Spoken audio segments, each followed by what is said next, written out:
In today's video, I'm going to teach you how to insert a line break, or create a new line, within a single Excel cell.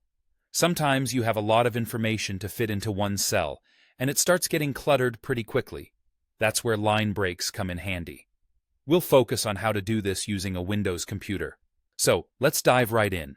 Imagine you have some text in an Excel cell, and you want to make it look neat by dividing the text into different lines within that same cell.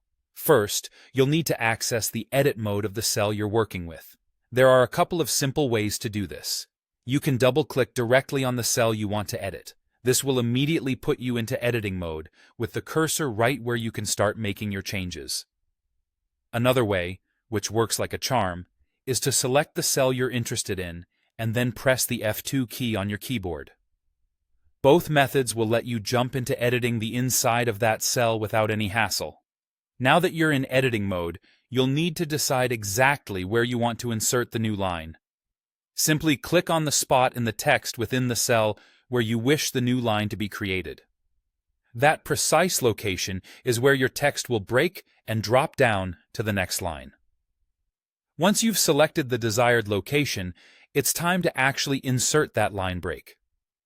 This is where the magic happens. You'll need to hold down the Alt key on your keyboard, and while keeping it pressed, hit the Enter key. And just like that, a new line will appear exactly where you placed your cursor, creating a nice and tidy division in your text. We're almost there, but before we finish up, it's important to address one more thing. After you have inserted your line breaks, make sure to enable the Wrap Text feature. This setting ensures that your text will be clearly displayed on multiple lines within the cell, without any overlapping or cutoffs. You can find the Wrap Text option under the Home tab.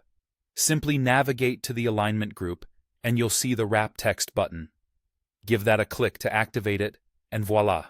Your text should now look cleanly organized across several lines. And there you have it. With just a few simple steps, you're now equipped to insert line breaks in your Excel cells, making your data much more readable and professional looking. Thanks for watching, and be sure to check out more of our content for helpful tips like these.